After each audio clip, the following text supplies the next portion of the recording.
মোহাম্মদপুরে ৯ হত্যাকাণ্ডের ২৮ জনের বিরুদ্ধে অভিযোগপত্র আমলে নিয়েছে ট্রাইব্যুনাল। এ বিষয়ে জানাতে যোগ দিচ্ছেন সহকর্মী জাহিদুল বাশার। ২৮ জনের বিরুদ্ধে তো অভিযোগপত্র আমলে নিয়েছে ট্রাইব্যুনাল, এ বিষয়ে বিস্তারিত জানাবেন। আর প্রসিকিউশন এ বিষয়ে কি জানিয়েছে? জি, দেখুন, এই মামলাটি প্রথমত কয়েকটি কারণে গুরুত্বপূর্ণ।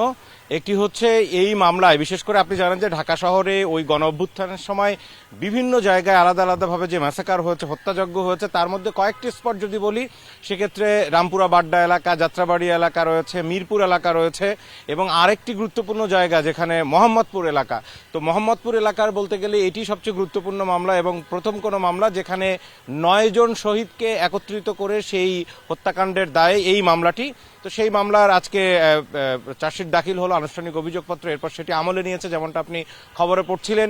এটি যেমন গুরুত্বপূর্ণ, একই সাথে এই মামলার যারা আসামি রয়েছে ২৮ জন, তার মধ্যে তাপসের অন্য মামলা রয়েছে, কিন্তু এইখানে বেশ কয়েকজন পুলিশ কর্মকর্তার নাম এসছে যাদের ব্যাপারে এর আগে অনেকেই অভিযোগ তুলেছিলেন বা শহীদ পরিবার থেকে অনেকেই প্রশ্ন তুলেছিলেন যে তারা বিভিন্নভাবে আলোচিত ছিলেন, বিভিন্নভাবে ওই সময় তারা এই জুলাই আন্দোলন দমনে তারা খবরদারি করেছেন, কিন্তু তাদের সেইভাবে কোনো মামলায় নাম দেখা যায়নি। এখন যেটি জানা গেল, গত কয়েক মাস ধরে কিন্তু সেই তদন্তটি চলছিল এবং তথ্য প্রমাণ পাওয়ার পরে আজকে এই মামলায় তাদের নাম আমরা আসামির তালিকায় দেখতে পেলাম। তার মধ্যে রয়েছে বেশ কয়েকজন দাপুটে পুলিশ কর্মকর্তা, যেমন প্রলয় জোয়ারদার আছেন, সেখানে পুলিশ কর্মকর্তা বিপ্লব কুমার সরকার এই মামলার আসামি রয়েছে।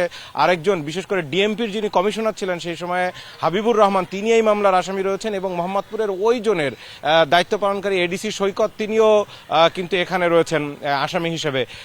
হাবিবুর রহমান কথা বলছিলাম, দেখুন, আগামী পরশুদিন যেই একটি মামলার জাজমেন্ট আছে, রায় দেওয়া হবে আন্তর্জাতিক অপরাধ ট্রাইব্যুনালের দ্বিতীয় কোনো মামলার রায়, যেটি চাংখারপুলের যে ৬ জনকে হত্যার, সেই মামলারও কিন্তু প্রধান আসামি হাবিবুর রহমান, একই সাথে তাকে এই মোহাম্মদপুরেরও আসামি করা হয়েছে। আজকে এই নিয়ে চিফ প্রসিকিউটর ব্রিফিং করেছেন, তিনি বলছিলেন এবং আদালতের ভিতরেও তিনি যে তথ্য উপাত্ত তুলে ধরেছেন, দেখুন এখানে যে আসামিরা রয়েছে, আপনি যে কয়জনের নাম পড়ছিলেন তার মধ্যে দক্ষিণের যিনি সাবেক মেয়র রয়েছেন ফজলেনুর তাপস এবং মোহাম্মদপুরের ওই এলাকার সংসদ সদস্য, আওয়ামী লীগের সভাপতিমণ্ডলীর সদস্য জাহাঙ্গীর কবির নানক, তারা ব্যাপক ক্ষমতাধর ছিলেন এবং মোহাম্মদপুর এলাকা বলতে গেলে তাদের নিয়ন্ত্রণে ছিল। সুতরাং তারা সেখানে আসামি হয়েছেন সাবেক সেনাপ্রধান আব্দুল আজিজ আহমেদের যেই ভাতিজা রয়েছেন এবং সেখানকার পুলিশ ওয়ার্ড কমিশনার আসিফ রয়েছেন।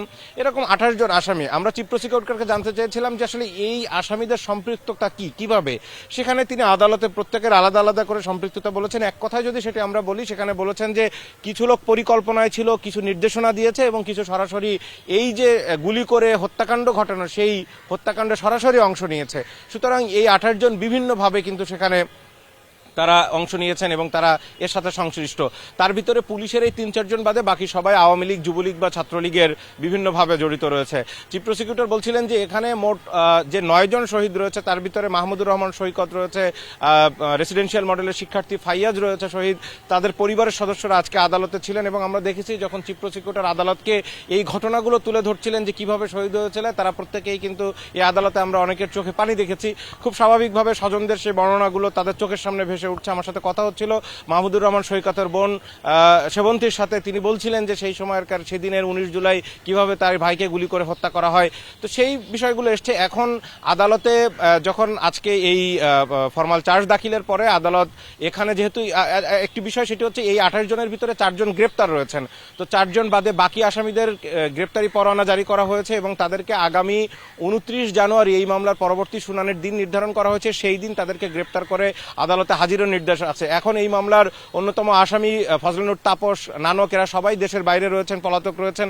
সুতরাং তারা যদি গ্রেপ্তার না হন ২৯ জানুয়ারি সেই রিপোর্টটি আদালতকে দিতে হবে যে নতুন কেউ গ্রেপ্তার হয়েছেন বা হননি। যদি না হয় পরবর্তী আইনি প্রক্রিয়া হিসেবে এই পলাতকদের আদালতে আত্মসমর্পণ করার জন্য ৭ দিনের একটি সময় দিয়ে পত্রিকায় একটি বাংলা এবং একটি ইংরেজি জাতীয় দৈনিকে বিজ্ঞপ্তি দেওয়া হবে। এগুলোই বিধান অনুযায়ী এগুলো করতে হবে এবং তার পরবর্তীতে তাদেরকে আত্মসমর্পণ যদি না করে ১ সপ্তাহ পরে আবার আরেকটি তারিখ পড়বে, সেই দিন আদালত তাদের আনুষ্ঠানিকভাবে পলাতক ঘোষণা করবে এবং পলাতক ঘোষণা করে তাদের পক্ষে রাষ্ট্রনিযুক্ত আইনজীবী দেওয়া হবে বিচারের স্বার্থে, ন্যায় বিচারের স্বার্থে, এবং তার পরবর্তীতেই কিন্তু এই মামলার চার্জ গঠনের যে হিয়ারিং, অভিযোগ গঠনের হিয়ারিং হবে এবং তারপর আনুষ্ঠানিক বিচার শুরু হয়ে যাবে। এটি হচ্ছে প্রক্রিয়া।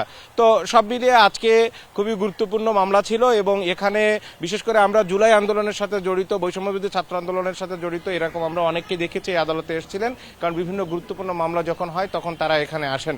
আরেকটি গুরুত্বপূর্ণ বিষয় আমরা বলি, সেটি হচ্ছে আজকে চিফ প্রসিকিউটর সহ অন্যদের সাথে কথা বলছিলাম, মোটামুটি বড় যে মামলাগুলো আগামী নির্বাচনের আগে আমরা দেখতে পাচ্ছি সব মামলাগুলোই কিন্তু আনুষ্ঠানিক অভিযোগপত্র দাখিলের মধ্য দিয়ে একটি ফ্রেমের ভিতরে আনা হচ্ছে, যাতে করে পরবর্তীতে নির্বাচনের পরেও যেন এই বিচারিক প্রক্রিয়া কোনো ধরনের বাধা দেয়া বা বাধাগ্রস্ত করার আর সম্ভাবনা না থাকে বা আইনগতভাবে সেই সুযোগ যাতে না থাকে। ট্রাইব্যুনাল চত্বর থেকে জানাচ্ছেন সহকর্মী জাহিদুল বাশা।